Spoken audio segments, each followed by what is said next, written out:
Welcome to तपस्थली mentors. हम कर रहे हैं एपिसोड 4 इस सीरीज़ का। और इसके अंदर हमने आज करना है इंडियन नेशनल कांग्रेस का, मतलब इंडियन नेशनल मूवमेंट का पार्ट 1, जिसमें हम इंडियन नेशनल कांग्रेस और किस तरीके से एक नेशनलिज्म, मिलिटेंट नेशनलिज्म उभर के आता है मॉडरेट्स के बाद। तो मॉडरेट्स का भी एंड मिलिटेंट भी, हम पूरा मॉडर्न नेशनलिज्म आज देखेंगे इस पार्ट में। एंड किस तरीके से, मतलब अगर आप अम, थोड़ा आइडिया लें तो 1905 से एंड 1918 तक या फिर 1916 के आसपास तक किस तरह का माहौल जो है वो इंडिया में रहता है। सो हम शुरुआत करेंगे इंडियन नेशनल कांग्रेस से, जिससे कि हमें आइडिया लग जाएगा कि जो मॉडरेट्स थे इंडियन नेशनल कांग्रेस में ही, या फिर नेशनलिस्ट जो लीडर्स थे उसमें जो मॉडरेट्स थे उनका क्या मेथोडोलॉजी थी, क्या रही। एंड उसके बाद हम देखेंगे कि किस तरीके से ये जो है एक बंगाल पार्टीशन के बाद 1905 में बंगाल पार्टीशन के बाद ये किस तरीके से एक एंटी पार्टीशन मूवमेंट जो है एक मिलिटेंट नेशनलिज्म की तरफ मोड़ लेती है। तो आई होप ये नोट्स जो हैं बहुत ज़्यादा क्रिस्प हैं, और इंडियन नेशनल मूवमेंट तो हम बहुत ही एक अच्छे तरीके से, जिससे कि आपका कोई क्वेश्चन नहीं रहेगा।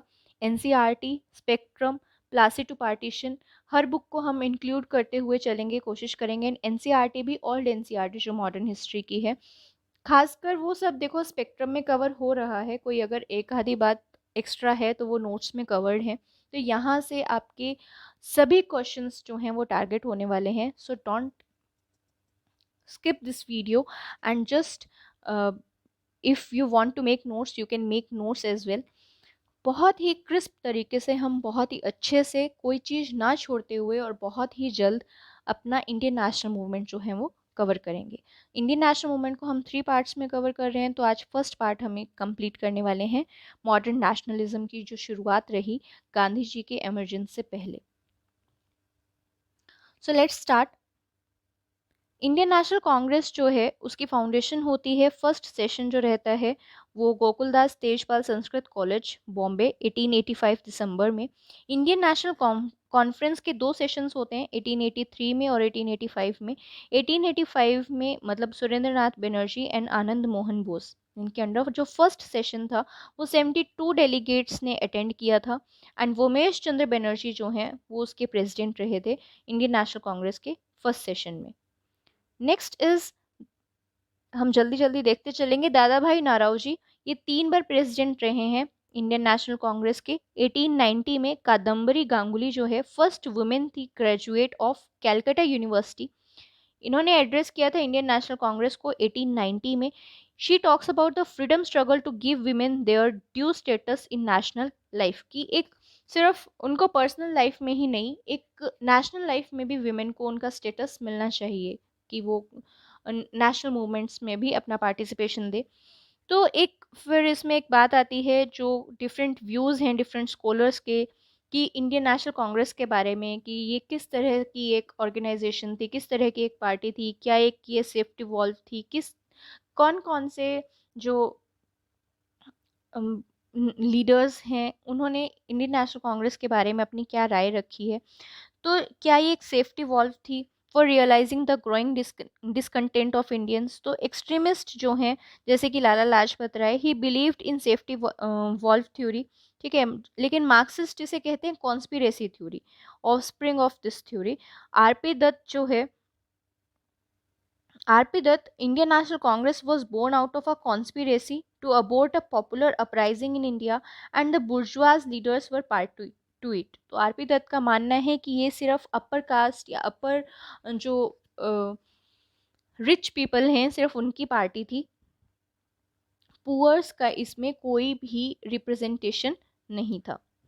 हाउएवर, एंड बिपिन चंद्रा ने क्या कहा है इंडियन नेशनल कांग्रेस के बारे में, early Congress leaders used Hume as lightning conduction, that is as a catalyst to bring together nationalistic forces even if under the guise of safety valve. उसके बाद है कि इसके एम्स एंड ऑब्जेक्टिव्स क्या थे कांग्रेस के, अगर हम जल्दी जल्दी देखें तो डेमोक्रेटिक और नेशनलिस्ट मूवमेंट थी एक, और ये क्या करना चाहती थी, to politicise and politically educate people and establish headquarter for a movement, because एक हेडक्वार्टर की किसी भी मूवमेंट में बहुत ज़्यादा इंपॉर्टेंस होती है कि वो अपने रेगुलर सेशंस वहाँ पे रख सकते हैं, एनुअल सेशंस रख सकते हैं एंड अपने रेजोल्यूशंस पास कर सकते हैं, अपने आइडियाज़ को एक्सचेंज करने के लिए एक प्लेटफॉर्म चाहिए होता है। तो headquarter is very important for any movement.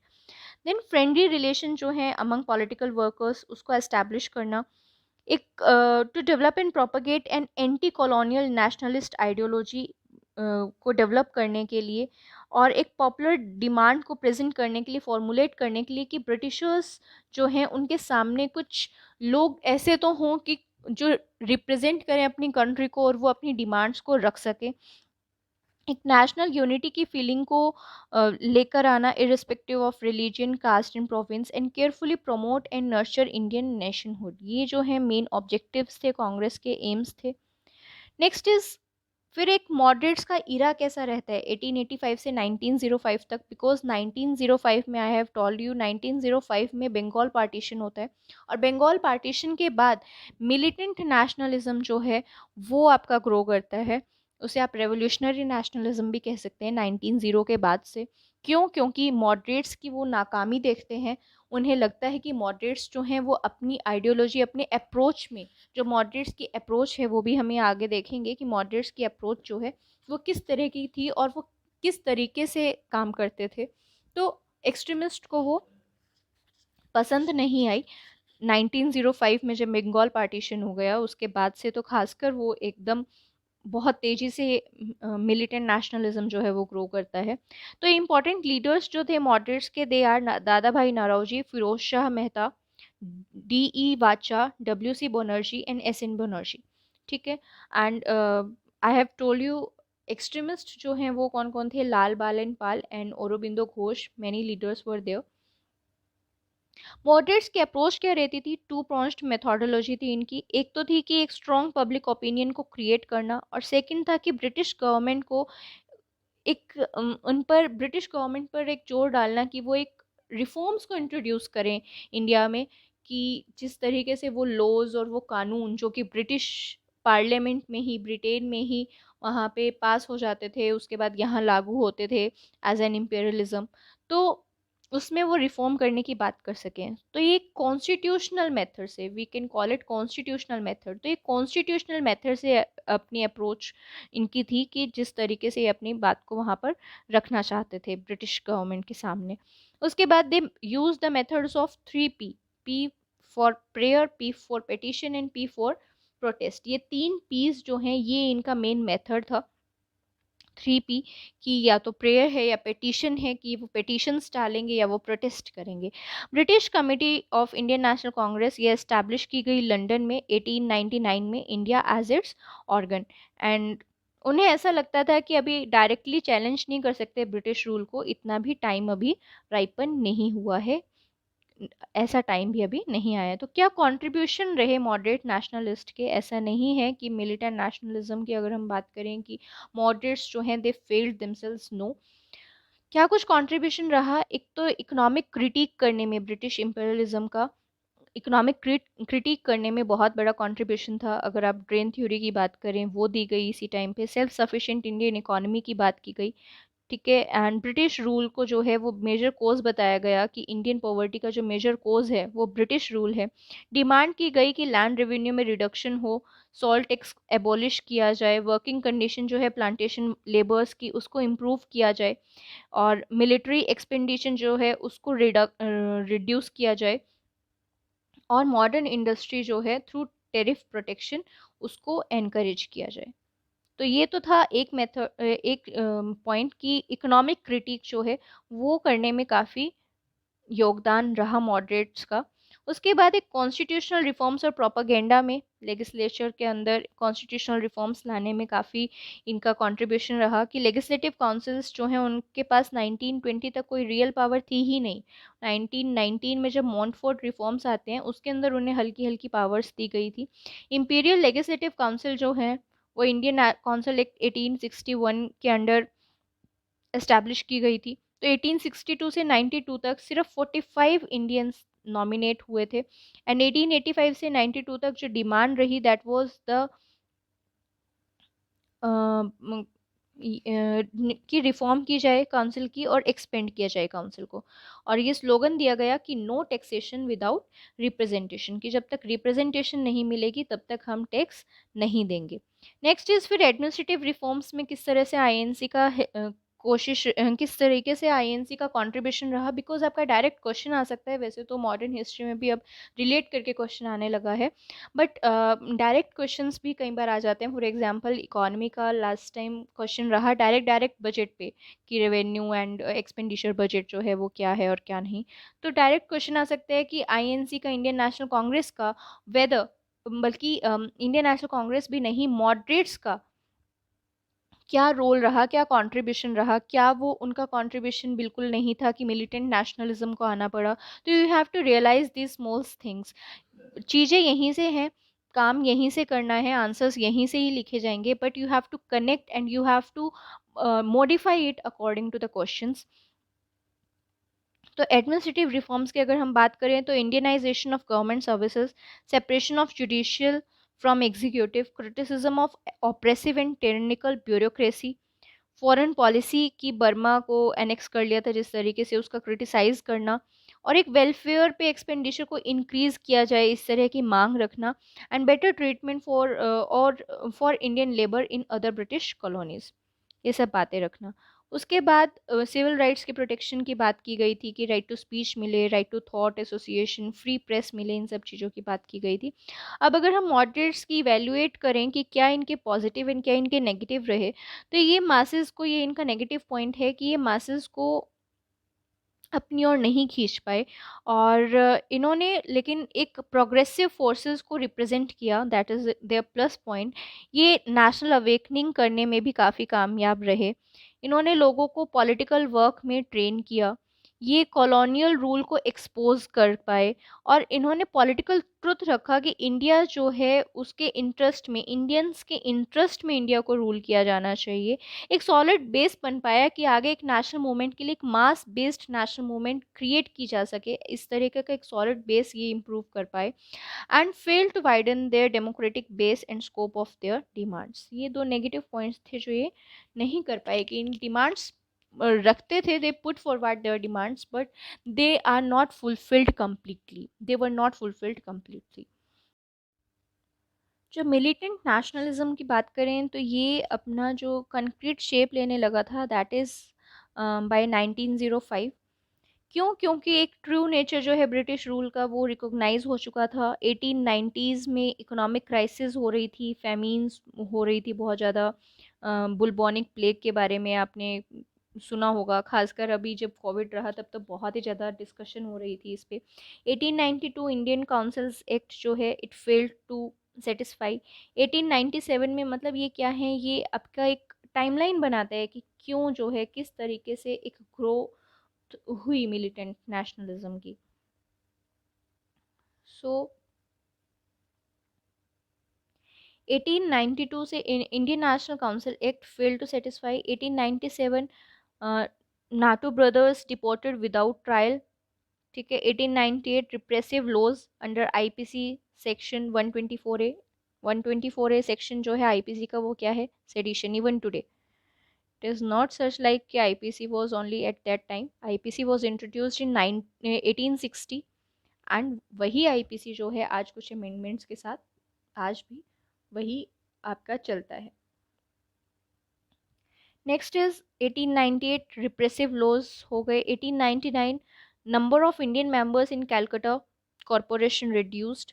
1904 क्या हुआ, official secrets act curved freedom of press, Indian universities acts greater control of British. ठीक है। तो ये आपका कुछ क्रक्स था 1904 तक, कि किस तरीके से 1890s से, मतलब जब से कांग्रेस जो है 1885 में एस्टैब्लिश हो चुकी थी, उसके बाद से लेके 1904 तक क्या कमियां रही, क्या नहीं हो पाया।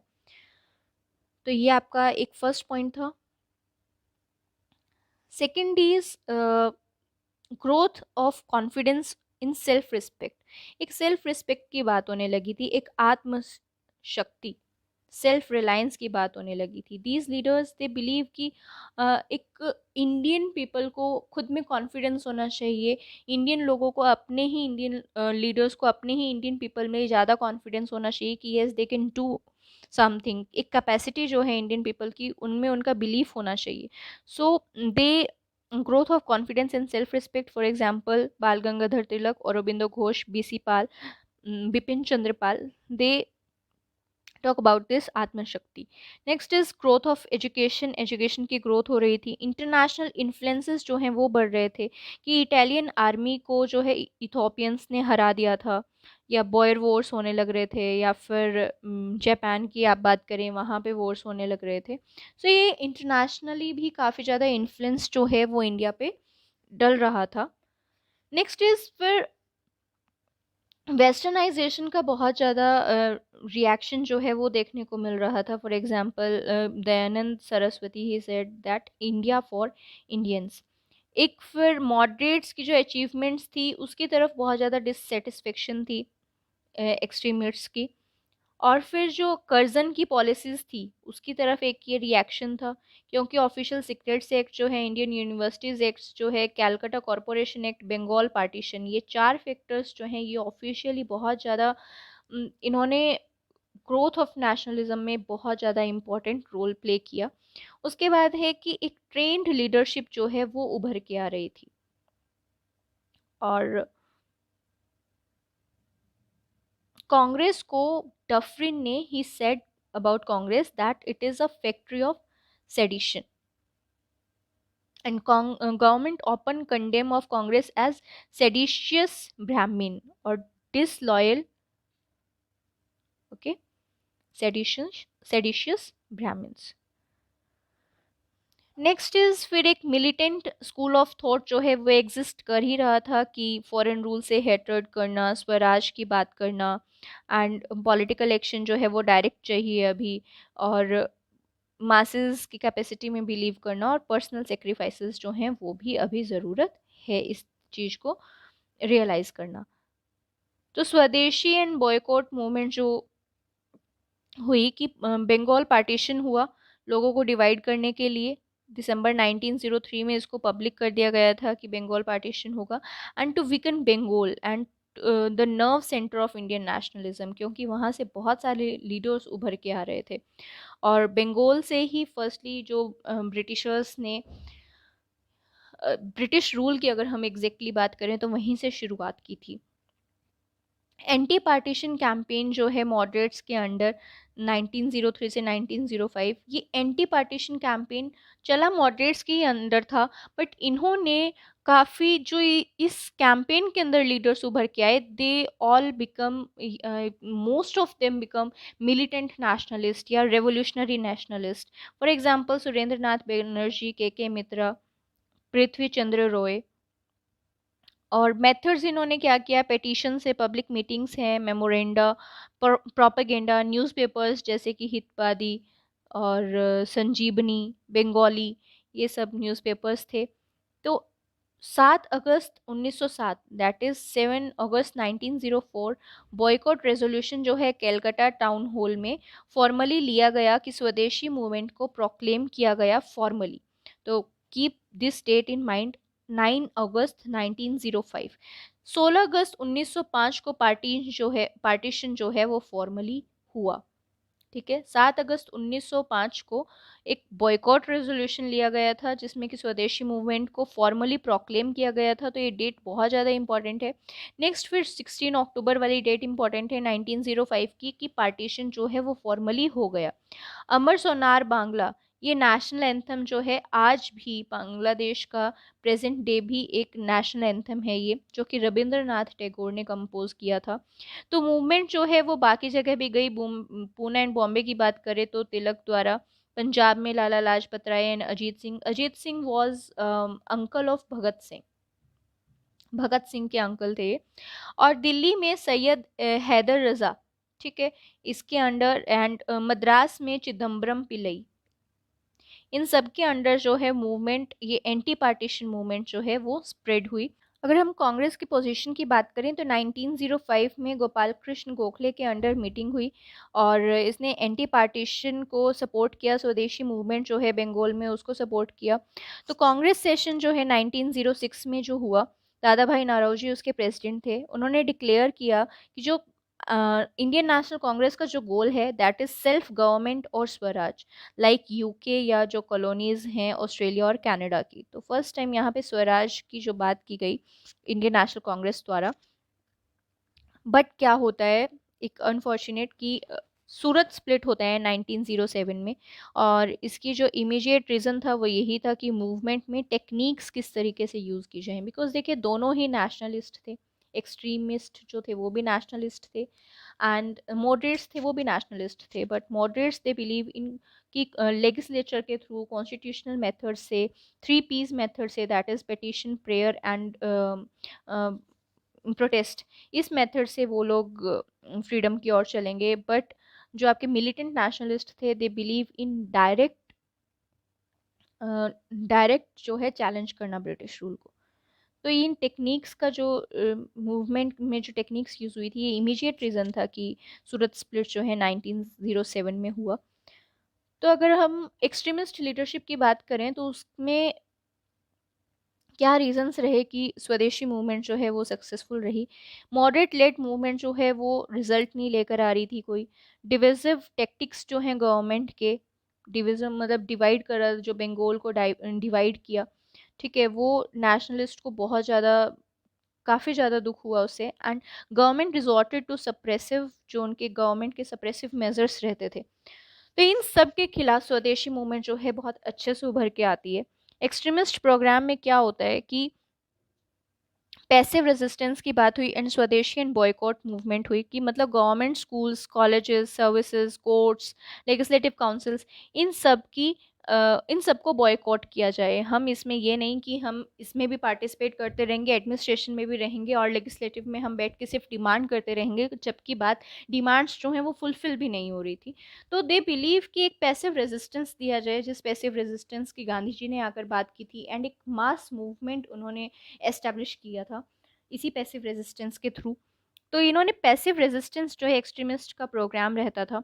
Aurobindo he said that to make administration impossible by an organised refusal, ठीक है। And Aurobindo he also said that political freedom is the life breath of a nation. उसके बाद नए फॉर्म्स की स्ट्रगल या उसका इम्पेक्ट जो है वो क्या पड़ा, बॉयकॉट किया गया वही फॉरेन गुड्स को, ठीक है, पब्लिक मीटिंग्स को बॉयकॉट किया गया, पब्लिक मीटिंग्स की गई, सॉरी। एंड वॉलंटियर्स और समितिज जो हैं उनके कॉरपोरेशंस, कॉर्प्स बनाए गए। स्वदेश बंधब समिति अश्विनी कुमार दत्त की है, ठीक है। एंड स्वदेशी संगम, ये वीडी चिदम्बरम पिल्लई और सुब्रमण्य शिवा, तमिलनाडु में, ठीक है। ये कुछ टाइप के वॉलंटियर्स की थी। उसके बाद imaginative use of traditional popular festivals and melas, कि किस तरीके से जो पहले मेलाज या कुछ फेस्टिवल्स मनाए जा रहे थे उनको एक पब्लिकली उन फेस्टिवल्स को मनाना। एक आत्मशक्ति, एक सेल्फ रिलायंस की, जिस तरीके से अभी हम आत्मनिर्भर भारत की बात कर रहे थे कोविड-19 में। बिकॉज देखिए कोई प्रॉब्लम आती है तभी उसका कोई सॉल्यूशन हमें मिलता है या उसका सॉल्यूशन की तरफ हम चलते हैं। फॉर एग्जांपल उस टाइम पे आत्मशक्ति या सेल्फ रिलायंस की बात क्यों हुई, बॉयकॉट किया फॉरेन जो गुड था, कि अगर हम इसके इसी तरीके से फॉरेन गुड लेते रहेंगे तो एक तो ये चीज़ है कि हम उनके इम्पेरियलिस्ट तरीकों को फुलफ़िल कर रहे हैं, उनका जो कॉलोनियलिज्म है हम उसे फुलफ़िल कर रहे हैं। और सेकेंडली उससे हमारी इकोनॉमी जो है वो भी बहुत ज़्यादा वीक पड़ रही थी।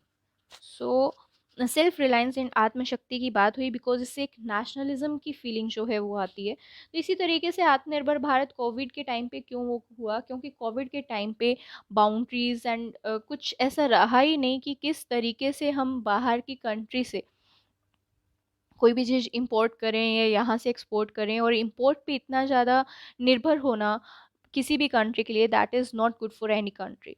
It is not like that कि आप एक्सचेंज ना करें किसी चीज़ को, but totally depending on import for something is not good. For example अभी अगर हम बात करें तो इंडिया जो है अपना पाम ऑयल और जो आपका वेजिटेबल ऑयल है उसके लिए मैक्सिमम डिपेंड करता है जो आपके सेंट्रल एशिया का, मान लो यूक्रेन एंड रशिया हो गया, तो वहाँ पे जब वॉर की सिचुएशन हुई तो उस टाइम पे बहुत ज़्यादा प्राइस हाइक हो गया इन चीज़ों का।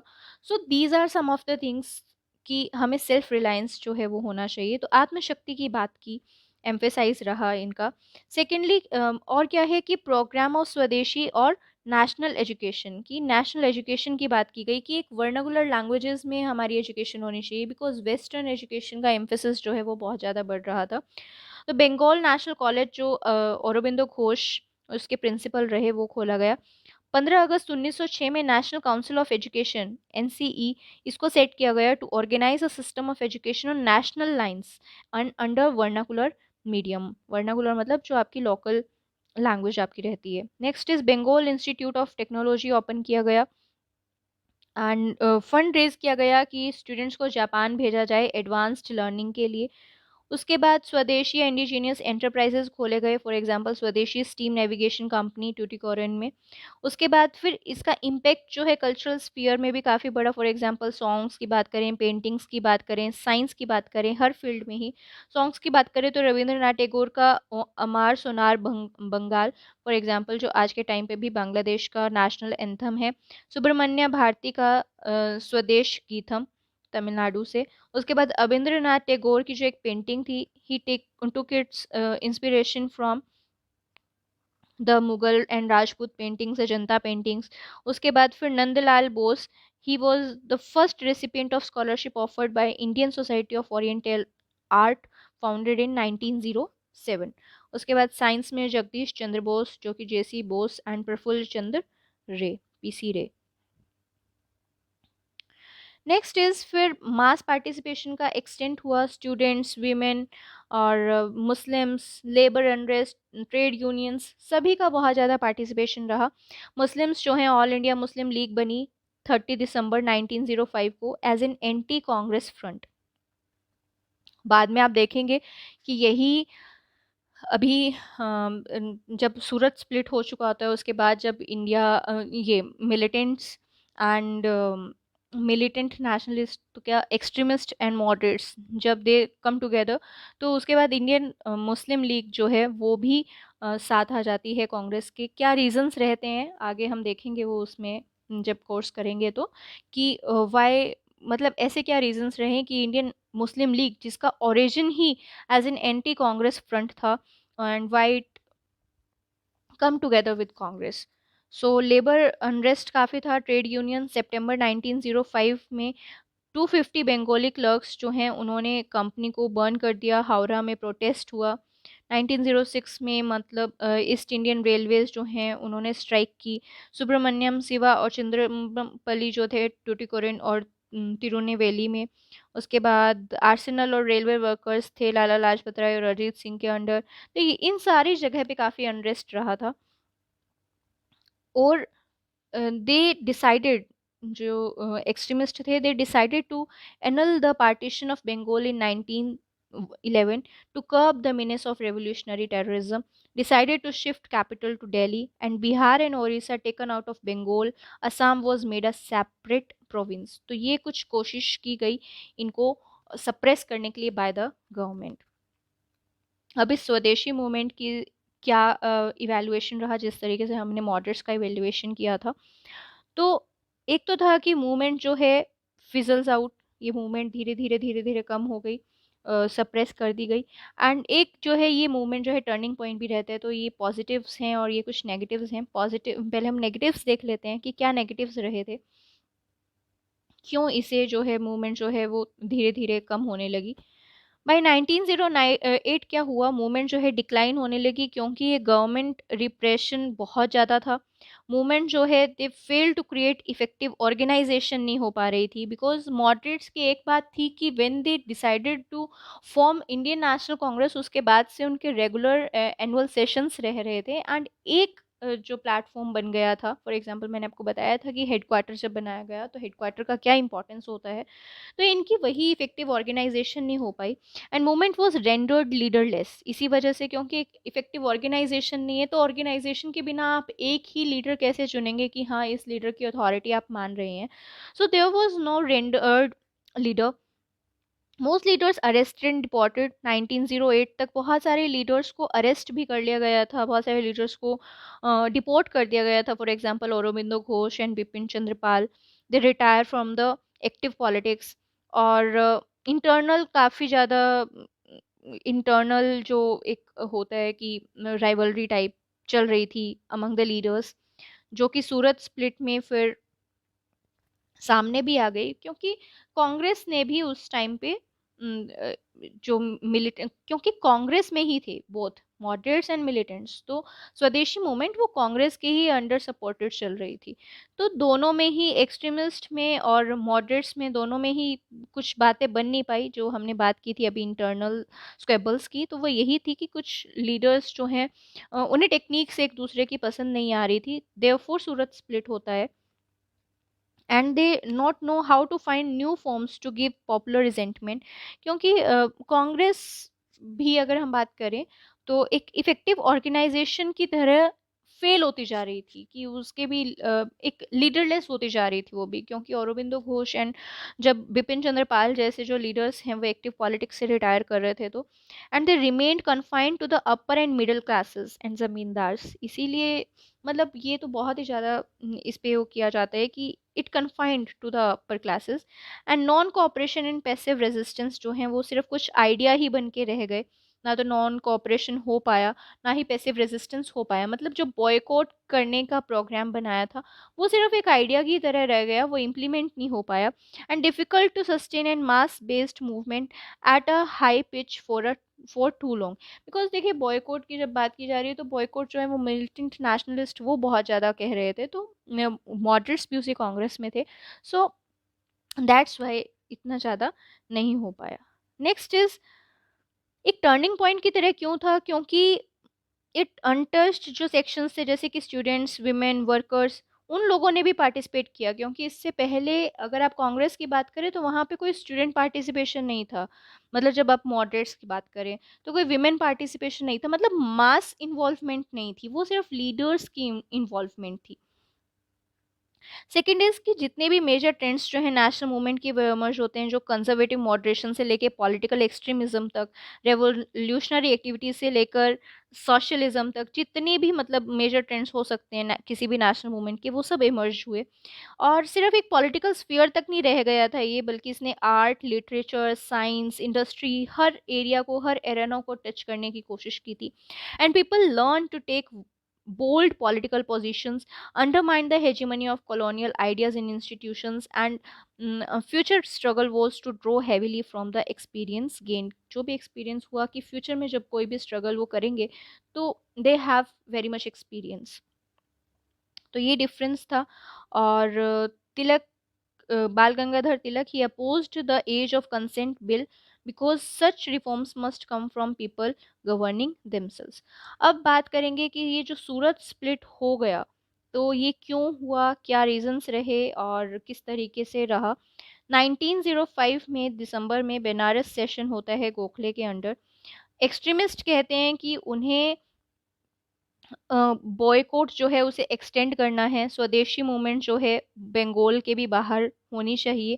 Moderates they were in the position कि ये इस फेवर में नहीं थे, एंड दे एडवोकेटेड वही कॉन्स्टिट्यूशनल मेथड्स। ठीक है।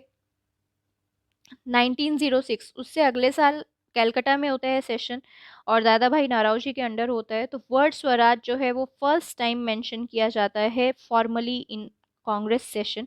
उससे पहले स्वदेशी मूवमेंट चल रही थी, बट स्वराज वर्ड जो है फर्स्ट टाइम यूज़ किया जाता है, मेंशन किया जाता है। इस टाइम पे एक्सट्रीमिस्ट कह रहे थे जैसे कि तिलक या फिर लाला लाजपत राय, इन दोनों में से किसी एक को प्रेसिडेंट रखा जाए, कि हमारी रिप्रेजेंटेशन तो हो ही नहीं रही है। एंड मॉडरेट्स कह रहे थे कि दादा भाई नारायणजी को ही प्रेसिडेंट बनाया जाएगा। तो इस तरीके से 1907 में तो फिर सूरत में सेशन होना होता है, तो वो सूरत स्प्लिट ही हो जाता है, कांग्रेस स्प्लिट हो जाती है। और मेजर कॉज यही था कि मॉडरेट्स जो हैं they wanted to restrict boycott movement to Bengal, की सिर्फ हम बंगाल में ही बॉयकॉट करेंगे, हम इसे ओवरऑल कंट्री नहीं करेंगे, जो कि एक्सट्रीमिस्ट की मेजर डिमांड थी। ठीक है, तो वो फुलफिल नहीं हो पाई। इमीडिएट रीज़न तो यही था। अब गवर्नमेंट के कौन कौन से एक्ट्स रहे एक्सट्रीमिस्ट के ऊपर खासकर, seditious meetings act 1907, criminal law amendment act 1908, Indian newspapers incitement to offences act 1908, explosive substances act 1908 and Indian press act 1910। ठीक है, ये सारे एक्ट्स थे। पार्लियामेंट्री रिफॉर्म्स में क्या है, 1909 में आए। एंड देखिए क्या होता है कि अक्टूबर 1906 में जो मुस्लिम एलिट्स हैं जिन्हें वो सिमला डेपुटेशन बुलाते हैं, ठीक है, जो कि आगा खान लेड करते हैं और लॉर्ड मिंटो से मिलते हैं और अपने सेपरेट इलेक्टोरेट्स की बात करते हैं। और गोपाल कृष्ण गोखले भी दूसरी साइड पे, गोपाल कृष्ण गोखले जो हैं वो भी इंग्लैंड जाते हैं। और जो आपके सेक्रेटरी ऑफ स्टेट हैं इंडिया के लिए, जॉन मॉर्ले, तो यहाँ पे जो मॉर्ले हैं he is secretary of state and Minto is viceroy. तो to put Congress demands of self governing system, तो मुस्लिम की डिमांड है कि सेपरेट इलेक्टोरेट और कांग्रेस की डिमांड है कि सेल्फ गवर्निंग सिस्टम। तो देखते हैं कि पार्लियामेंट्री रिफॉर्म्स में आगे क्या हुआ, क्या ये चीज़ें पूरी हुई कि नहीं हुई। बट अक्टूबर 1906 में ये दो एक्टिविटीज़ होती हैं, ठीक है। कांग्रेस की साइड से Gopal Krishna Gokhale and Muslim elites की साइड से Aga Khan. So what happens is parliamentary reforms हो जाते हैं। क्या होता है उसमें, जो नंबर ऑफ़ इलेक्टेड मेंबर्स हैं इंपीरियल और प्रोविंशियल लेजिस्लेटिव काउंसिल में, उनको इंक्रीज़ कर दिया जाता है। और नॉन ऑफिशियल्स जो हैं वो अभी भी माइनॉरिटी में ही हैं। ऐसा नहीं है कि अगर मेंबर्स इंक्रीज़ कर दिए इलेक्टेड मेंबर्स तो वो नॉन ऑफिशियल्स भी जो इलेक्टेड नॉन ऑफिशियल्स है वो भी मेजॉरिटी में आ गए। तो non officials to be elected indirectly, कि नॉन ऑफिशियल्स को इनडायरेक्टली इलेक्ट किया जाएगा, डायरेक्टली लोग इलेक्ट नहीं करेंगे। तो इलेक्शंस जो हैं, लेकिन इलेक्शंस जो हैं उनको फर्स्ट टाइम इंट्रोड्यूस किया गया। सेपरेट इलेक्टोरेट्स जो कि मुस्लिम्स की डिमांड्स थी उसको भी फुलफ़िल कर दिया गया। और जो लेजिस्लेचर्स हैं they could pass resolution, ask questions, supplementaries is the questions के बाद उससे लीडिंग और दोबारा क्वेश्चंस पूछना, and vote separate items of the budget. तो ये सब चीज़ें पार्लियामेंट्री रिफॉर्म्स के अंडर कंसिडर की गई। नेक्स्ट है कि एक इंडियन जो है वो वाइसरॉय की काउंसिल में रहेगा, ये भी चीज़ उसमें डाली गई। एंड नेक्स्ट इज कि aimed at dividing the nationalist ranks and at rallying the moderates and the Muslims to the government's side। और कोई भी रिस्पॉन्सिबिलिटी जो है वो लेजिस्लेटर्स को नहीं दी गई। इसका मतलब कि इसको कई बार क्रिटिसाइज भी किया जाता है, ठीक है। नेक्स्ट इज जो सिस्टम ऑफ इलेक्शन है वो भी इनडायरेक्ट था, ठीक है। तो अब क्या है, first phase of revolutionary activities 1907 से 1917, 1907 से 1970। 1907 में क्या मेजर बात हुई थी, सूरत स्प्लिट हुआ था। सूरत स्प्लिट में क्या था कि एक्सट्रीमिस्ट और मॉडरेट्स ये यहाँ पे स्प्लिट हो गया था among the INC, that is Indian national Congress. So पहला फेज़ क्या है कि स्वदेशी और बॉयकॉट मूवमेंट जो है 1917 तक, उसका फॉल आउट कैसे होता है। सेकंड फेज़ है कि कैसे नॉन कोऑपरेशन मूवमेंट जो है उसका फॉल आउट होता है। तो जो रेवोल्यूशनरीज़ हैं वो एक रशियन निहिलिस्ट या फिर आयरिश नेशनलिस्ट, मतलब जो इंडियन नेशनलिस्ट हैं वो उनके फुट स्टेप्स पे चलना शुरू कर देते हैं। जो रेवोल्यूशनरीज़ हैं कि वो किस तरीके से अपने आप को ऑर्गेनाइज़ कर रहे हैं, किस तरह की एक्टिविटीज़ कर रहे हैं, उस तरह की एक्टिविटीज़ जो हैं वो इंडियन रेवोल्यूशनरीज स्टार्ट कर देते हैं। मतलब कि एसेसिनेशंस ऑर्गेनाइज करने लग जाते हैं इंपीरियल पावर्स के, ठीक है। उसके थ्रू फिर वो फंड्स रेज करते हैं और मिलिट्री कॉन्स्पिरेसी करते हैं। तो ये सब करते हैं वो। Let's see how. अब हम डिफरेंट पार्ट्स में देखेंगे। फॉर एग्जांपल बंगाल में क्या होता है, यहाँ से ये फैक्ट्स इतने ज़्यादा इम्पॉर्टेंट है, खासकर जब किसी पीसीएस में, इवन यूपीएससी में जो फैक्चुअल चीज़ें पूछी जाती हैं वो इसी रेवोल्यूशनरीज़ में से पूछी जा रही है लास्ट काफ़ी टाइम से। So these facts are very very important. तो 1902 में क्या है, मिदनापुर ये है जनेंद्र नाथ बासु, इनके अंडर कैलकाटा में अनुशीलन समिति फाउंड की जाती है बाय प्रमोथा मित्र एंड जतेंद्र नाथ बनर्जी और बी के घोष, इन लोगों के अंदर। 1906 में क्या है, युगांतर, ये क्या है, एक जर्नल है या फिर न्यूज़पेपर है, वीकली, ठीक है। ये भी बरेंद्र कुमार घोष और भूपेंद्र नाथ दत्ता अनुशीलन समिति के साथ ये लोग इसको ऑर्गेनाइज करते हैं। नेक्स्ट इज रस बिहारी बोस और सचिन सान्याल। ये एक सीक्रेट सोसाइटी ऑर्गेनाइज करते हैं पंजाब, दिल्ली और यूनाइटेड प्रोविंस, जो कि आज का उत्तर प्रदेश है, उसके लिए। नेक्स्ट है 1907 में क्या है, अबॉर्टिव अटेम्प्ट होता है बाय युगांतर ग्रुप। ठीक है, युगांतर ग्रुप द्वारा किस पे, सर फ्यूलर पे। सर फ्यूलर क्या है, ये फर्स्ट लेफ्टिनेंट गवर्नर थे जो ईस्टर्न बंगाल और असम के।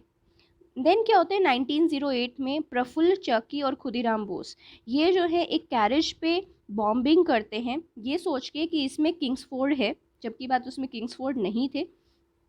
ठीक है, किंग्सफोर्ड जो है उस टाइम के जज थे। नेक्स्ट क्या होता है, मानिक टोला बॉम्ब केस या फिर मुरारी पुकुर कॉन्स्पिरेसी भी इसे बोला जाता है। तो जितना अनुशीलन जो ग्रुप था, पूरा का पूरा ग्रुप जो है उसे अरेस्ट कर लिया जाता है, इंक्लूडिंग औरोबिंदो घोष और बरेंद्र घोष ब्रदर्स। ठीक है, इनको अलीपुर कॉन्स्पिरेसी केस में इनका ट्रायल होता है। बरेंद्र घोष का जो हाउस है वो मुरारी पुकुर रोड पे है, मानिक टोला सबर्ब कैलकाटा में, इसीलिए इसको मानिक टोला बॉम्ब केस या मुरारी पुकुर कॉन्स्पिरेसी भी बोला जाता है। अब क्या है, Chittaranjan Das, that is C R Das के नेम से आप ज़्यादा फेमिलियर होंगे। सी आर दास जो है वो औरोबिंदो को डिफेंड करते हैं एज अ लॉयर। तो बरेंद्र घोष और जो ये दत्त हैं, उलास्कर दत्त, इनको डेथ पेनल्टी दी जाती है, बाद में लाइफ इन प्रिजन। ठीक है, ये एक्टिविटीज़ हो रही थी। 1908 में क्या होता है, 12 डिकोइटी होती है। 12 डिकोइटी में क्या है, जो ढाका अनुशीलन था, अनुशीलन ग्रुप में जो ढाका अनुशीलन था अंडर पुलिन दास, तो वो इसको ऑर्गेनाइज करते हैं। रस बिहारी बोस और सचिन सान्याल जिन्होंने सीक्रेट सोसाइटी फॉर्म की थी, तो they are spectacular bomb attack on viceroy Hardinge. ठीक है, अब क्या है, वेस्टर्न अनुशीलन समिति जो है अंडर जतेंद्र नाथ मुखर्जी, इनको बाघा जतिन भी बोला जाता था, एज अ जुगांतर, मतलब युगांतर को ही जुगांतर बोला जाता है। ठीक है, नेक्स्ट क्या होता है, जिमरमैन प्लान या इसको जर्मन प्लॉट भी बोला जाता है। इसमें क्या है कि वर्ल्ड वॉर 1 के टाइम पे जो जुगांदर पार्टी थी वो अरेंज कर लेती है कि किस तरीके से जो इंपोर्ट करने हैं जर्मन आर्म्स और एम्यूनिशन। तो जो जतिन है, ये जतेंद्र नाथ बनर्जी, वो आरबी मतलब रस बिहारी बोस को उनसे पूछते हैं कि आप जो है अपर इंडिया का चार्ज ले लो, ताकि ऑल इंडिया हम इंसरेक्शन ला सके। ठीक है, इसको इंडो जर्मन कॉन्स्पिरेसी इसीलिए बोला जाता है, क्योंकि जर्मनी से कैसे आर्म्स या एम्यूनिशन लाने हैं, that is planned in this. तो न्यूज़पेपर्स जो रेवोल्यूशन को एडवोकेट कर रहे थे, देवर संध्या, युगांतर बंगाल में, और काल न्यूज़पेपर इन महाराष्ट्र। नेक्स्ट अगर हम महाराष्ट्र की बात करें कि महाराष्ट्र में क्या हो रहा था, तो 1879 में रामोसी पीजेंट फोर्स होता है बाय वासुदेव बलवंत फड़के। ठीक है, 1890s में तिलक, जो बाल गंगाधर तिलक हैं, उन्होंने बहुत सारे अटेम्प्ट किए कि किस तरीके से जो मिलिटेंसी है उसको प्रोपोगेट किया जा सके यूथ के अंदर। उन्होंने काफ़ी फेस्टिवल्स के थ्रू इसको यूज़ करने की कोशिश की। फॉर एग्जांपल शिवाजी फेस्टिवल जो है वो मनाया जाने लगा, गणपति फेस्टिवल वो मनाया जाने लगा, कि फेस्टिवल्स की आड़ में लोगों को इकट्ठा करना। और उसके उनके जो जर्नल्स हैं केसरी एंड महारत्ता। 1897 में Chapekar brothers they kill Rand the plague commissioner of Poona and ये लेफ्टिनेंट आयरिस्ट। ठीक है, 1899 में मित्र मेला एक सीक्रेट सोसाइटी होती है जो कि सावरकर द्वारा ऑर्गेनाइज की जाती है एंड हिज ब्रदर। ठीक है, मित्र मेला इज अ सीक्रेट सोसाइटी। तो वीडी सावरकर और उनके जो भाई थे उन लोगों ने मिलकर इस सीक्रेट सोसाइटी को ऑर्गेनाइज किया था। 1904 में क्या है, मित्र मेला जो है उसको अभिनव भारत, ये भी बाय सावरकर था, उसमें मर्ज कर दिया जाता है after Mazzini's Young Italy. Next is 1909 में जो नासिक का डीएम है जैक्सन, उसे मार दिया जाता है। ये बात थी महाराष्ट्र की। अब पंजाब में क्या हो रहा था, पंजाब में लाला लाजपत राय, भाई परमानंद, अजीत सिंह, आगा हैदर, सैयद हैदर रज़ा, लालचंद तलक, सूफी अंबा प्रसाद, ठीक है, इन सब के अंडर एक्टिविटीज़ चल रही थी। भगत अजीत सिंह कौन है, I have already told you, he is Bhagat Singh uncle. ठीक है, अंजुमान ई मोहिसबान ई वतन इन लाहौर, और जनरल था इसका भारत माता। नेक्स्ट व्हाट हैपन्स इज 1907 मई में गवर्नमेंट जो है it struck down and political meetings और उन पे बैन हो जाता है। लाला लाजपत राय, अजीत सिंह, इनको डिपोर्ट कर दिया जाता है। तो अजीत सिंह बाकी लोगों के साथ मिलके, मतलब जैसे कि सूफी अम्बा प्रसाद, लालचंद, भाई परमानंद, लाला हरदयाल, इन सब के साथ मिलके ये क्या है, ये लोग जो हैं एक फुल स्केल रेवोल्यूशनरी बन जाते हैं। और वर्ल्ड वॉर वन के टाइम पे रस बिहारी बोस जो है, जो कि one of the Ghadar revolution में पार्टिसिपेंट थे, तो वर्ल्ड वॉर वन के टाइम पे क्या है, 1913 में हमने पढ़ा था जब हम अभी बंगाल वाला पढ़ रहे थे, कि he met with Jatin Mukherjee, that is Bagha Jatin, कि क्या पॉसिबिलिटीज़ हैं कि ऑल इंडिया जो आर्म्ड राइजिंग है 1857 की तरह हो सके। ठीक है, कि बंगाल का जो प्लान है, जिस तरीके से वो एसेसिनेशंस कर रहे हैं, क्या उसको पंजाब में आगे एक्सटेंड किया जा सकता है। ठीक है, ये सब डिस्कशन हुई उन लोगों के बीच में। 1915 में रेवोल्यूशन जो है वो सक्सीड नहीं हुआ, तो रस बिहारी बोस जो हैं वो जापान चले गए। ठीक है, आगे जो है फिर वो इंडियन नेशनल आर्मी के काफ़ी इम्पॉर्टेंट फाउंडिंग मेंबर रहते हैं। तो अब हम बात करते हैं कि रेवोल्यूशनरी एक्टिविटीज़ बाहर क्या हो रही थी, इंडिया से बाहर। ठीक है, कि इंडियंस मिलके किस तरह से ग्रुप्स ऑर्गेनाइजेशन कर रहे थे, किस तरीके से वो एसेसिनेशंस या ग्रुप्स को ऑर्गेनाइज करके और अपनी रेवोल्यूशनरी एक्टिविटीज़ प्रोसीड कर रहे थे। तो देखिए 1905 में क्या है, Shyamji Krishna Verma he started Indian home rule society. ठीक है, जिसको कि इंडिया हाउस बोला गया। इसके मेंबर्स जो हैं वो सावरकर, हरदयाल, मदन लाल ढींगरा, ये लोग भी थे। ये क्या है, इंडियन स्टूडेंट्स का एक सेंटर था। ठीक है, और इनके जर्नल का नाम था Indian sociologist, the Indian sociologist. तो please remember it, the Indian sociologist. Next is Madan Lal Dhingra जो हैं, ही एसेसिनेटेड कर्जन वाइली 1909 में, जो कि एक इंडियन ब्यूरोक्रेट था। ठीक है, और सावरकर को 1910 में नासिक कॉन्स्पिरेसी केस में एक्स्ट्राडिट किया गया था। ठीक है, नेक्स्ट इज अब पेरिस और जिनेवा में क्या था। पेरिस और जिनेवा की अगर आप बात करें तो वहाँ पे मैडम भिकाजी कामा, ये एक पारसी रेवोल्यूशनरी थी, फ्रेंच सोशलिस्ट के साथ रहती थी, और Vande Mataram, she brought out Vande Mataram there. और Ajit Singh, he also proceeding his revolutionary activities in Paris and Geneva. उसके बाद है वीरेंद्र नाथ चट्टोपाध्याय, ये कहाँ पे, बर्लिन में, Berlin committee for Indian independence के अंडर। ठीक है, अब सबसे इंपॉर्टेंट जो आता है that is the Ghadar revolution इसको बोल देते हैं, द गदराइट्स बोल देते हैं, जो लोग इसमें शामिल थे उसको। ठीक है, तब इसमें क्या रहता है, गदर क्या है, एक रेवोल्यूशनरी ग्रुप था। ठीक है, और एक ये वीकली न्यूज़पेपर था द गदर, उसको बेस बनाते हुए ये बनाया गया था। इसके हेडक्वार्टर्स जो हैं वो सैन फ्रांसिस्को में थे। 1913 में इसको एस्टैब्लिश किया गया था। ठीक है, अब बहुत बार पूछा जाता है ये फैक्ट, तो कई एग्जाम्स में पूछा जाता है कि द गदर का हेडक्वार्टर्स जो हैं वो कहाँ थे।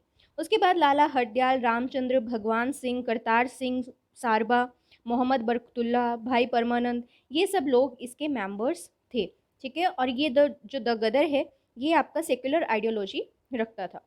तो गदर से पहले क्या है, 1911 में रामदास पुरी, जीडी कुमार, तारकनाथ दास, सोहन सिंह भाकना, लाला हरदयाल, ये सब लोग थे। स्वदेश सेवक होम चल रहा था। ठीक है, यूनाइटेड इंडिया हाउस था सिटल में। तो ये सब कुछ हैं जो द गदर से पहले की बातें हैं। अब क्या है, जो इसका मास्ट हेड कैप्शन था वही ये था कि अंग्रेजी राज का दुश्मन। और उसमें किस तरीके से आपकी एडवर्टीजमेंट निकाली गई थी कि we wanted brave soldiers to stir up rebellion in India, और उसकी पेमेंट होगी डेथ, उसका प्राइस होगा मार्टिरडम, और उसकी पेंशन होगी लिबर्टी, और फील्ड ऑफ बैटल क्या है, India. So this is how they propagate their, the Ghadar weekly newspaper के थ्रू उन्होंने एक अपना रेवोल्यूशनरी ग्रुप जो है वो स्टार्ट किया। ठीक है, नाउ नेक्स्ट इज, अब इस गदर का प्रोग्राम क्या था कि ये ऑफिशियल्स को असेसिनेट करेंगे, रेवोल्यूशनरी लिटरेचर पब्लिश करना, और इंडियन ट्रूप्स के अंदर ही काम करना, कि अब्रॉड हो चाहे घर पे हो, मतलब अब्रॉड भी कहीं पे अगर ट्रूप्स हैं इंडिया के तो वहाँ पे काम करना और अपने फंड्स रेज करना, and bring about a simultaneous revolt in colonies of Britain, कि सिर्फ इंडिया में ही नहीं, बाकी भी कहीं पे जितनी कॉलोनीज हैं ब्रिटिश की, वहाँ पे उनको काम ना करने देना। Now attempt to bring about an armed revolt in India, ठीक है। एनसीईआरटी में पंजाब का ये एग्जैक्टली दे रखा है, फिरोजपुर लाहौर में रावलपिंडी गैरिसन्स। ठीक है, तो यहाँ पे आर्म्ड रिवोल्ट जो है लेकर आना, ये अटेम्प्ट करना उनका। ठीक है, अब क्या है, 21 फरवरी 1915 में वर्ल्ड वॉर 1 जो है वो हो जाता है और कोमागाता मारू इंसिडेंट होता है। तो 21 फरवरी 1915 में प्लान जो है वो फेल हो जाता है ड्यू टू ट्रेशरी, मतलब पता चल जाता है ब्रिटिशर्स को, वरना फेवरेबल कंडीशंस थी, आराम से इसको वो एस्टैब्लिश कर सकते थे, क्योंकि वर्ल्ड वॉर 1 आउटब्रेक है तो ब्रिटिशर्स वहाँ पे इंक्लूडेड थे।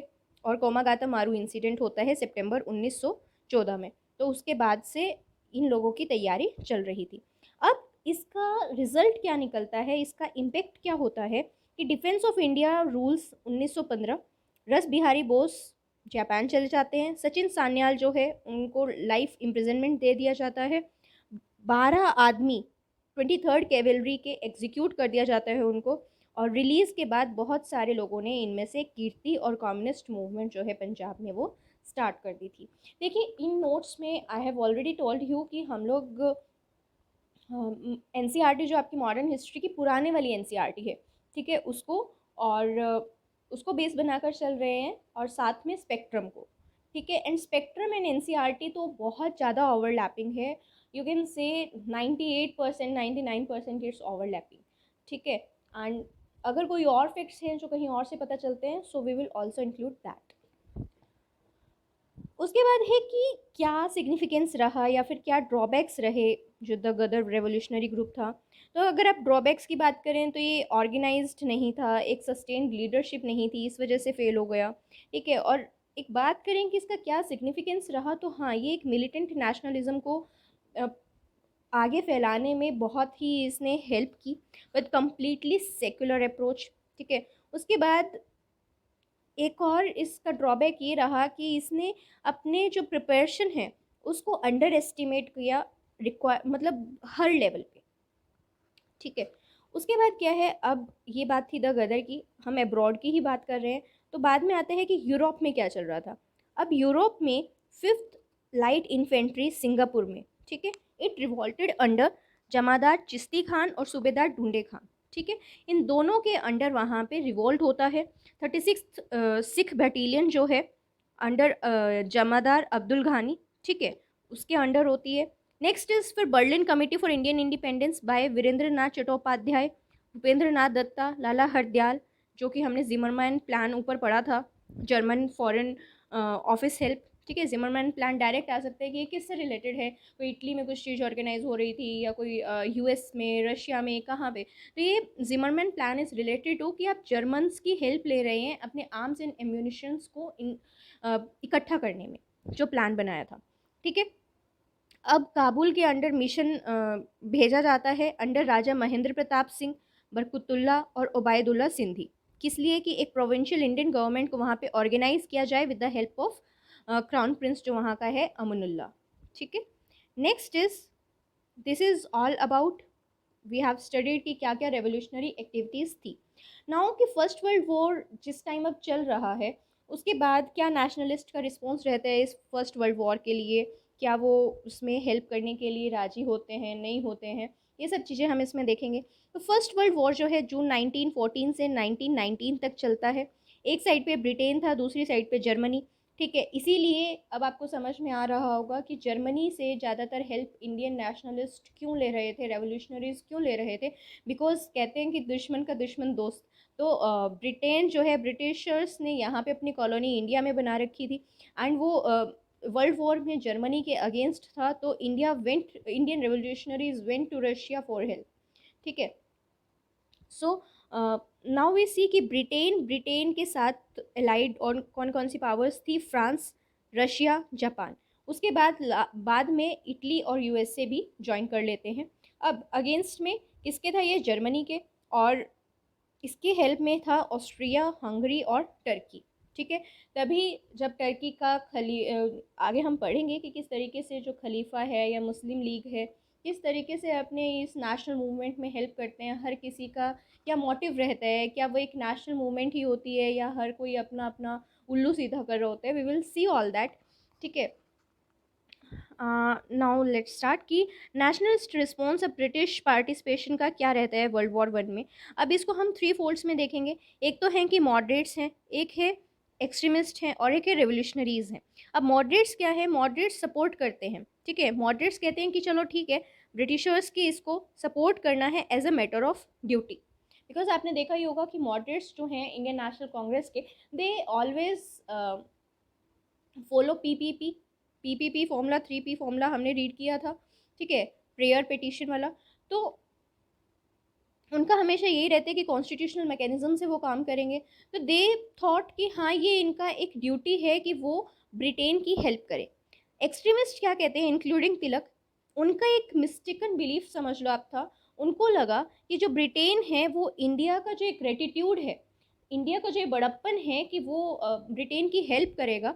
तो इंक्लूडिंग बाल गंगाधर तिलक, वो ही वॉज सच एक्सट्रीमिस्ट, उसके बावजूद दे थॉट दैट कि इस ग्रेटिट्यूड को ब्रिटेन जो है वो रीपे करेगा by giving India a self government. So we can say कि ये उनका एक मिस्टेकन बिलीफ था। उसके बाद है रेवोल्यूशनरीज। रेवोल्यूशनरीज क्या है? उन्होंने कहा कि ये सही मौका है, दिस इज़ द टाइम, इस टाइम की ही वेट थी, दिस इज़ द टाइम कि जब हमें मौके का फ़ायदा उठा के रेवोल्यूशन करके और ब्रिटेन को यहाँ से, ब्रिटिशर्स को यहाँ से भगा देना चाहिए। तो दे सैड कि to utilise the opportunity to wage a war on British rule. ये एक साइड से जर्मनी तो वॉर उस पर जर्मनी ने तो किया ही हुआ है, because Germany used to be a good power state at that time. Because technology में अगर आप देखें तो बहुत ही अच्छे लेवल पे जर्मनी के पास उस टाइम टेक्नोलॉजी थी। तो इस वजह से रेवोल्यूशनरीज़ को लगा कि ये बहुत अच्छी अपॉर्चुनिटी है कि हम ब्रिटिशर्स पे वॉर डिक्लेयर कर दें। नाउ अब ब्रिटिशर्स जो हैं वो लड़ रहे थे, क्यों लड़ रहे थे? To safeguard their existing colonies. And ये बात इंडिया को, जो लोग मतलब इसको as a matter of duty या फिर एक सेल्फ गवर्नमेंट इस्टेब्लिश हो जाएगी एक ग्रेटिट्यूड पे करके, ऐसा नहीं है। बिकॉज वो तो खुद अपनी एग्जिस्टिंग कॉलोनीज़ को सेफ गार्ड करने के लिए तो वो युद्ध लड़ ही रहे थे, ठीक है। नाउ तो रेवोल्यूशनरीज ने सोचा वो किस किस तरीके से अपना वॉर डिक्लेयर कर सकते हैं ब्रिटिश रूल के अगेंस्ट। तो इसमें है, फर्स्ट है कि Ghadar party in America, secondly Berlin committee in Europe, third is draining India of troops, and fourth is कि फाइनेंशियली और मिलिट्री हेल्प लेना जर्मनी और टर्की से, बिकॉज दोनों ही ब्रिटिशर्स के अगेंस्ट थे वॉर में in world war one. Okay, this is clear. Next is, अब आती है होम रूल लीग मूवमेंट, ठीक है। ये है इंडियंस का रिस्पॉन्स वर्ल्ड वॉर वन के लिए, ठीक है। होम रूल लीग मूवमेंट आती है, प्रोमिनेंट लीडर्स इसके हैं Bal Gangadhar Tilak, Annie Besant, G S Khaparde and sir S Subramania Iyer और जोसेफ बैप्टिस्टा और मोहम्मद अली जिन्ना, ठीक है। ये मेजर रोल प्ले करते हैं होम रूल लीग में। अब क्या है, दे थॉट कि ये एक मोर एफिशिएंट रिस्पॉन्स है इंडियन को, response than Indians living abroad. ये जो रेवोल्यूशनरीज कर रहे हैं उससे बेटर है कि हम अपने होम, यहाँ पे घर पे ही एक होम रूल लीग मूवमेंट चलाएं, ठीक है। उसके बाद क्या है, national alliance that would work throughout the year. ऐसा नहीं है कि कांग्रेस जो है अपने एनुअल सेशंस रखती थी, वो साल में एक बार मिलती थी, ठीक है। उसके अलावा वो अपना काम कर रहे हैं एज एन लेजिस्लेटर्स, जो लेजिस्लेटिव असेंबली में है, या फिर जो ग्रुप की तरह अपना एक ऑर्गेनाइज्ड वे में काम कर रहे थे, वो काम कर रहे हैं। But they use to meet annually. But national alliance जो होम रूल लीग मूवमेंट है, दे डिसाइडेड कि they would work throughout the year, और उनका मेन ऑब्जेक्टिव था कि वो सेल्फ गवर्नमेंट डिमांड करें गवर्नमेंट से, ठीक है। That is home rule. Okay, तो all India home rule league जो है वो बनाई गई on the lines of Irish home rule league. इसका एम यही था कि एक न्यू ट्रेंड को शुरू करना एग्रेसिव पॉलिटिक्स में। अब कौन कौन से फैक्टर्स थे जो इस मूवमेंट को लीड कर रहे थे? पहला था कि बहुत पॉपुलर प्रेशर जो है वो चाहिए था कंसेशन को अटेन करने के लिए। मॉडरेट्स जो हैं वो डिसइल्यूजन्ड थे। जो मॉडले मिंटो रिफॉर्म्स आए थे 1909 में, तो मॉडरेट्स को लगा था कि क्योंकि उसमें आपकी सीट्स इंक्रीज कर दी गई थी, कुछ आपको लेजिस्लेटिव पावर्स दी गई थी जिसमें कि आपकी सप्लीमेंट्री क्वेश्चंस आप पूछ सकते हैं, क्वेश्चंस आस्क कर सकते हैं, बजट के कुछ पार्ट पे वोट कर सकते हैं। तो उन्हें लगा कि उन्हें कुछ कॉन्स्टिट्यूशनल पावर्स मिल रही हैं। तो मॉडरेट्स दे वर डिसइल्यूजन्ड। उसके बाद क्या है, वॉर टाइम माइजरीज थी कि हाई टैक्सेशन था, क्योंकि अभी आप देखिए यूक्रेन एंड रशिया में जब वॉर हो रहा है तो इट डजेंट मैटर की, और ख़ासकर उस टाइम पे भी अगर हम बात करें तो जब ब्रिटिशर्स जो हैं वो डायरेक्टली यहाँ पे रूल कर रहे हैं, तो जब ब्रिटेन की इकोनॉमी पे असर पड़ेगा because it was directly involve in the war, तो उसका असर इंडिया में भी पड़ेगा। तो वो क्या है, सारी कमी अपनी कॉलोनीज से निकाल रहे थे, टैक्सेस हाई करके, प्राइसेस हाई करके, बिकॉज इकोनॉमी वहाँ पे डिटोरिएट हो रही थी। तो पब्लिक जो है it was ready to protest, because आप देखिए कि कहीं पे भी महंगाई अगर बढ़ने लगे, हाई टैक्सेशन होने लगे, तो it is very much possible कि लोग जो हैं वो प्रोटेस्ट करने के लिए तैयार रहते हैं। Next is world war 1, it exposed the myth of white superiority over Asian nations. Tilak और Besant they are ready to assume leadership, ठीक है, जो कि इंडिया में Annie Besant was based in India since 1896। अब एनी बेसेंट क्या है, she launched a campaign in early 1915 through newspapers like New India, Commonwealth and public meetings और conferences जो है वो करती हैं। अब डफरिन ने कांग्रेस को क्या कहा था, microscopic minority. Now how it is important, बहुत सारे एग्जाम्स में डायरेक्टली पूछ लिया जाता है कि कांग्रेस को माइक्रोस्कोपिक माइनॉरिटी जो है वो किसने बोला था। नेक्स्ट इज, अब इस एगिटेशन के दौरान जो तिलक है, बाल गंगाधर तिलक, ही सेड कि home rule is my birth right and I will have it, ठीक है, स्वराज मेरा जन्मसिद्ध अधिकार है और मैं इसे लेकर रहूंगा। So Tilak and Besant fail to reach moderates extremist rapprochement, ठीक है, उन्हें समझ नहीं आया कि मॉडरेट्स और एक्सट्रीमिस्ट जो भी काम कर रहे हैं इसको किस तरीके से देखा जाए। तो 1914 में ये हुआ। 1915 में क्या है, Congress did commit itself to a programme of educative propaganda and to a revival of local level Congress committees. इसीलिए आप देखेंगे कि इसे पढ़े लिखे लोगों की ही एक पार्टी बोला जाता था, कि सिर्फ जो लोग यहाँ पे एज एन लेजिस्लेटर्स काम कर रहे हैं, कि ये तो रिच लोगों की ही पार्टी थी, जो इंडियन नेशनल कांग्रेस को क्रिटिसाइज किया जाता है, ठीक है। तो 1915 में क्या है, बेसेंट की कंडीशन थी कि अगर कांग्रेस फेल हो जाती है तो एनी बेसेंट जो है she will establish her own league, कि वो अपनी लीग एस्टैब्लिश करेगी, ठीक है। So what happen next was कि बाल गंगाधर तिलक और एनी बेसेंट इन दोनों ने सेपरेट लीग्स बनाई टू अवॉइड फ्रिक्शन, कि कोई फ्रिक्शन ना हो। एक है तिलक के अंडर जो बनी, that is Indian home rule league 1916 अप्रैल में, और इसके हेडक्वार्टर थे पूना में। और जो एनी बेसेंट के अंडर लीग बनी, दैट वाज ऑल इंडिया, याद रखने दोनों की लीग के नेम, एक है इंडियन होम रूल लीग और बेसेंट के अंडर है all India home rule league, ठीक है। और ये सितंबर 1916 में, तो ये भी याद रखना है कि कौन सी होम रूल लीग जो है वो पहले इस्टेब्लिश हुई थी। तिलक की Indian home rule league was established earlier, later on in सितंबर 1916 मद्रास में बेसेंट की all India home rule league जो है वो एस्टैब्लिश हुई थी। अब तिलक जो इंडियन होम रूल लीग है इसकी फर्स्ट मीटिंग हुई थी बेलगांव में। Belgaum is also related to one more incident in the modern history, कि यहाँ पे जो इंडियन नेशनल कांग्रेस सेशन हुआ था, that is important for the fact, because of the fact कि Mahatma Gandhi he presided over the Congress only once and it was in Belgaum, okay. Next is, क्या है कि ये जो इंडियन होम रूल लीग थी it was restricted to Maharashtra only, excluding Bombay, Karnataka, central province और बिहार। मतलब बाकी की कंट्री पे तो इसका फोकस था ही नहीं, ये सिर्फ महाराष्ट्र तक सीमित होकर रह गई थी। जबकि बात जो एनी बेसेंट है, it covered rest of India including Bombay, ठीक है, इसमें बॉम्बे इंक्लूड नहीं था, ये महाराष्ट्र में तो थी। Indian home rule league it was restricted to Maharashtra but it excluded Bombay, this fact is very important. और इसके जो ऑर्गेनाइजिंग सेक्रेटरी थे ही वॉज जॉर्ज अरुंडेले, ठीक है। और 200 ब्रांचेस इसकी बनती हैं, इसकी सिर्फ 6 ब्रांचेस थी।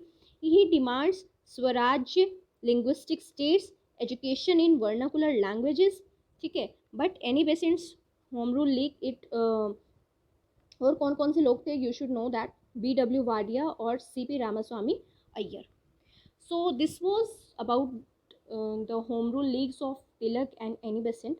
अब होम रूल लीग प्रोग्राम जो है वो रहता है, अब इनके क्या मेथड्स रहते हैं कि ये पॉलिटिकल एजुकेशन को प्रमोट करेंगे, पब्लिक मीटिंग्स और डिस्कशंस रखेंगे, लाइब्रेरीज ऑर्गेनाइज करेंगे जो कि नेशनल पॉलिटिक्स पे बुक्स होंगी, कॉन्फ्रेंसेज होल्ड करेंगे, न्यूज़पेपर्स, पैम्फलेट्स, पोस्टर्स और फंड्स को कलेक्ट करेंगे। ये सब चीज़ें इसके थ्रू ये अपने प्रोग्राम को चलाएंगे। उसके बाद लेटर ऑन मोतीलाल नेहरू, जवाहरलाल नेहरू, भूला भाई देसाई और C R Das, K M Munshi, B Chakravarti, Saifuddin Kitchlew, M M Malaviya, that is Madan Mohan Malaviya, और मोहम्मद अली जिन्ना, टी बी सापरू, ठीक है, और लाला लाजपत राय, ये भी कुछ ऐसे मेंबर्स हैं जिन्होंने इसको ज्वाइन किया था बाद में। T B Sapru stands for Tej Bahadur Sapru, okay. And Mohammad Ali Jinnah, इसको बॉम्बे डिवीज़न जो है वो दिया गया था, he led the Bombay division. Next है कि कुछ Gokhale servant of India society. अब ये तो बहुत बार क्वेश्चन जो है बहुत ही जगह पे पूछा गया है कि servants of India society, who led it या who founded it, it was Gokhale's, okay, Gopal Krishna Gokhale. और इसके इस सोसाइटी के भी कुछ मेंबर्स इसे बाद में ज्वाइन कर लेते हैं। अब Anglo Indians, Muslims, non Brahmins जो साउथ के थे, दे डिडंट ज्वाइन इट। क्यों ज्वाइन नहीं किया? उन्हें लगा कि ये हिंदू मेजॉरिटी का रूल है, ठीक है। एंग्लो इंडियंस को, मुस्लिम्स को, या फिर जो नॉन ब्राह्मण्स थे साउथ के, उन सबको इस तरह से लगा कि ये एक हिंदू मेजॉरिटी का रूल है, so we shouldn't join it. उसके बाद अब गवर्नमेंट का एटीट्यूड क्या रहा, किस तरीके से गवर्नमेंट ने इसे वो काबू किया। एक तो रिप्रेस करने की कोशिश की, खासकर मद्रास में, और बाल गंगाधर तिलक को पंजाब और दिल्ली में एंटर करने के लिए बार कर दिया। उसके बाद जून 1917 में एनी बेसेंट, बीपी वाडिया, जी अरुंडले, इन सब लोगों को अरेस्ट किया गया, ठीक है, जबकि मतलब सितंबर 1917 में छोड़ दिया था बाद में। और सर जो आपके सर एस सुब्रमण्यम अय्यर थे, he renounced his knighthood at this time, ठीक है। उसके बाद मोन्टेगू क्या कहता है, जो कि सेक्रेटरी ऑफ स्टेट थे इंडिया के उस टाइम पे, he commented that Shiva cut his wife into 52 pieces only to discover that he had 52 wives. This is what happens to government of India when it interns Mrs. Besant, ठीक है। क्यों? क्योंकि वो अपनी 200 ब्रांचेस बना चुकी थी, and it seems like Annie Besant is in these all these 200 branches, so Montagu commented like this. What happens next was कि एगिटेशन जो है, ये एगिटेशन जब इतनी ऑर्गेनाइज करके बनाई गई थी तो वाई इट फेडेड आउट। तो होम रूल एगिटेशन जो है बहुत ही छोटी दिखाई दी। अब क्यों, क्या कमियां रह गई? एक तो इफेक्टिव ऑर्गेनाइजेशन नहीं थी, ठीक है। कम्युनल राइट्स जो है 1917 1918 में हुए। मॉडरेट्स जो हैं दे पेसिफाइड बाय मोन्टेगूज, जो उनके रिफॉर्म्स थे, ठीक है। मोन्टेगू स्टेटमेंट आया था अगस्त 1917 में, सेल्फ गवर्नमेंट को as a long term goal बताया था उसके अंदर, जो अगस्त डिक्लेरेशन के नेम से भी फेमस है, ठीक है। तो कांग्रेस, दे वर पेसिफाइड बाय इट। और अगर हम पैसिव रेजिस्टेंस की बात करें एक्सट्रीमिस्ट द्वारा, तो इससे क्या है, मॉडरेट्स और दूर रहते थे। उसके बाद अगर बात करें कि जो मोन्टेगू कैम्सफोर्ड रिवॉर्ड, जिनको कि मोनफोर्ड रिफॉर्म्स भी बोला जाता है, ठीक है, वो जुलाई 1918 में दे केम, एंड 1919 में तो उन्होंने नेशनलिस्ट रैंक्स को डिवाइड कर दिया था, दो माइंड बन गए थे। And Bal Gangadhar Tilak he had to go to abroad in सितंबर 1918, ठीक है, इंग्लैंड में, क्योंकि एक लाइबल केस था अगेंस्ट वैलेंटाइन चिरोल, जिन्होंने बुक लिखी है इंडियन अनरेस्ट, ठीक है। उसके बाद Gandhi fresh approach to struggle, because Gandhi ji आ चुके होते हैं उस टाइम तक, and Gandhi ji accepted the presidentship of all India, what is it, AIHRL, that is all India home rule league, ठीक है, कि okay he will accepted it and he changed the name to Swarajya Sabha. तो ये जो आपका all India home rule league था, इसको स्वराज्य सभा नाम दे दिया गया, और एक साल के अंदर अंदर इसने इंडियन नेशनल कांग्रेस को ज्वाइन कर लिया।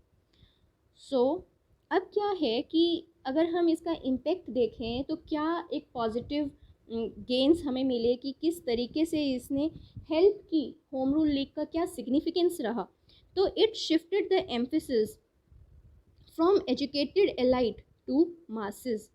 ठीक है, और क्या हुआ कि एक ऑर्गेनाइजेशन लिंक जो है टाउन और कंट्री में वो बन गया। It created a generation of ardent nationalist, it prepared the masses for politics of Gandhian style. And August 1917 जो declaration of Montagu and Montford reforms थे वो आना पड़ा, उनको आना पड़ा इस वजह से। And efforts of Bal Gangadhar Tilak and Besant towards the moderate extremist reunion, जो कि लखनऊ पैक्ट होता है 1916 में, ठीक है, वो भी इसी का रिजल्ट था। It revived the Congress and sense of urgency to the national movement. तो ये कुछ एफर्ट्स हैं, बिकॉज हम ऐसा नहीं कह सकते कि होम रूल लीग जो है कि उसका कोई सिग्निफिकेंस नहीं रहा। It played a important role in modern history की। अगर हम बात करें इंडियन नेशनल मूवमेंट की बात करें तो it played a vital role in it. So जो होम रूल मूवमेंट है it mark the transition between the deliberative and rather inactive nature जो था कांग्रेस का, उसको ट्रांसफर करना, और एक गांधीयन फेज जो है that was to come with its mass involvement in the struggle for freedom, because तब तक गांधी जी जो हैं वो आ चुके थे। So next we will see कि लखनऊ सेशन होता है, because if you remember Surat split होता है 1907 में, जिस टाइम पे प्रेसिडेंटशिप के ऊपर और मॉडरेट्स और एक्सट्रीमिस्ट के बीच में बहुत ज़्यादा मतभेद होने लगे थे उनकी मेथड्स को लेके। ठीक है, सो अब क्या है, एक्सट्रीमिस्ट का दोबारा से रीएडमिशन होता है कांग्रेस में।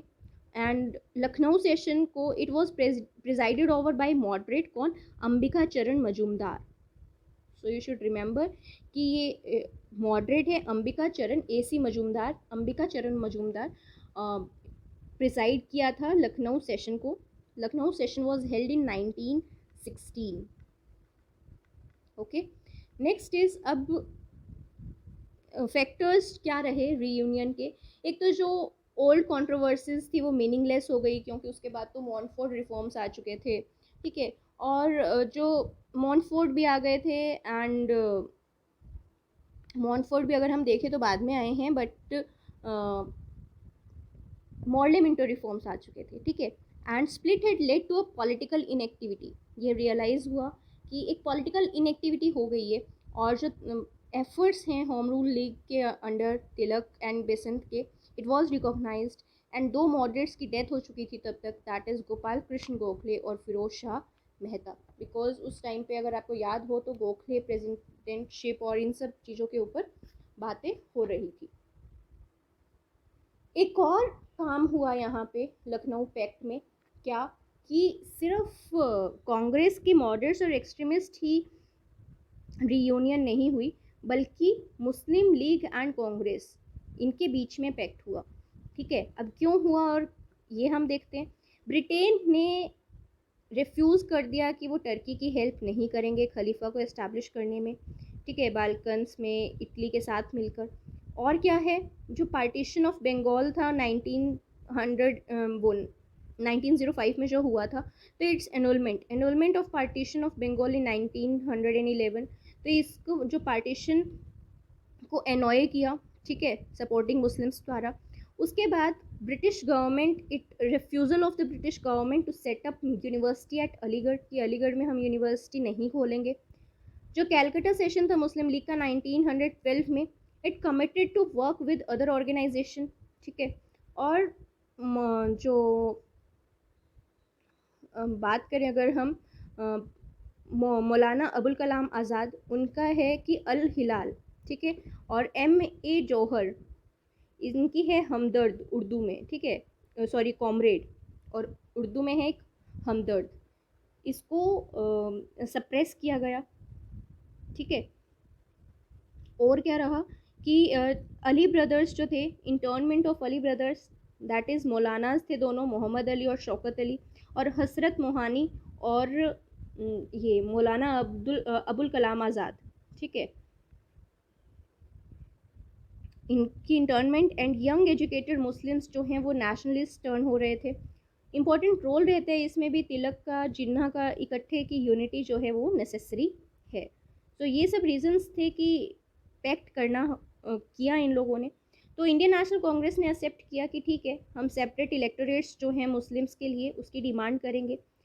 Till any one community demanded joint electorate, जब तक दोनों में से कोई एक कम्युनिटी ना कह दे कि हाँ हमें जॉइंट इलेक्टोरेट ही चाहिए, तब तक हम मुस्लिम्स के सेपरेट इलेक्टोरेट वाले इस पॉइंट को हमेशा आगे रखेंगे, डिमांड करेंगे। And Muslims were granted fixed proportion of seats legislatures में, उनको एक तरह से आप कह सकते हैं रिजर्वेशन जो है वो दे दी गई at all India and provincial level. ये भी इंपॉर्टेंट हो जाता है कि सिर्फ प्रोविंशियल लेवल पे नहीं, इंडियन लेवल पे भी। नेक्स्ट व्हाट हैपन कि जॉइंट डिमांड्स क्या रही कि government to confer self government on Indians at an early date, पहली डिमांड यही थी। सेकेंड थी कि एक रिप्रेजेंटेटिव असेंबलीज जो हैं उनको एक्सपेंड किया जाए। थर्ड था कि जो लेजिस्लेटिव काउंसिल है उसके टर्म को 5 ईयर्स किया जाए। और जो सैलरीज हैं secretary of state for India की, वो ब्रिटिश ट्रेजरी से दिया जाए। आपको पता होना चाहिए secretary of state for India, ये ऑफिस आपका इंडिया में नहीं था, ये ऑफिस आपका ब्रिटेन में ही था। एंड ब्रिटिश कैबिनेट में से कोई एक पर्सन को secretary of state for India बनाया जाता था, तो उसकी सैलरी आपकी इंडियन ट्रेजरी में से दी जाती थी। तो ये एक डिमांड थी कि उनकी सैलरीज जो हैं वो ब्रिटिश ट्रेजरी से दी जाए। और जो वाइसरॉय और प्रोविंशियल गवर्नर्स के काउंसिल के जो मेंबर्स हैं उनमें हाफ मेंबर्स इंडियंस हों, ये एक डिमांड रखी गई। नेक्स्ट है कि अब इसमें क्रिटिकल कमेंट्स क्या होते हैं, जो इम्पॉर्टेंट मैटर्स हैं जैसे कि बजट, वो स्टिल अभी भी लेजिस्लेटिव के अप्रूवल पे ही डिपेंडेंट था। Executive as a whole was not to be responsible to the legislature. ठीक है, अभी आपको पता होगा ब्यूरोक्रेट्स और executive is always responsible to legislature, ये हमारे कॉन्स्टिट्यूशन की एक थंब लाइन समझ लो है। ठीक है, कि एग्जीक्यूटिव इज मतलब एक बेसिक स्ट्रक्चर की तरह आप समझ लीजिए कि executive is always responsible to the legislature in India at present. ठीक है, now acceptance of separate electorate, because acceptance of separate electorate, इससे क्या हुआ, इंडियन नेशनल कांग्रेस और मुस्लिम लीग इन दोनों को एक सेपरेट पॉलिटिकल एंटिटीज़ की तरह काम करने को मौका मिला। And major landmark in evolution of two nations theory, क्योंकि यहीं से ही शुरुआत हो जाती है। सेपरेट इलेक्टोरेट आपको दे दिया गया है, तो मुस्लिम्स का है कि हाँ सेपरेट इलेक्टोरेट मीन्स कि that community only that will vote for the person who is standing from that community only. ठीक है, and efforts to bring together the masses of two communities, ये नहीं था वहाँ पे।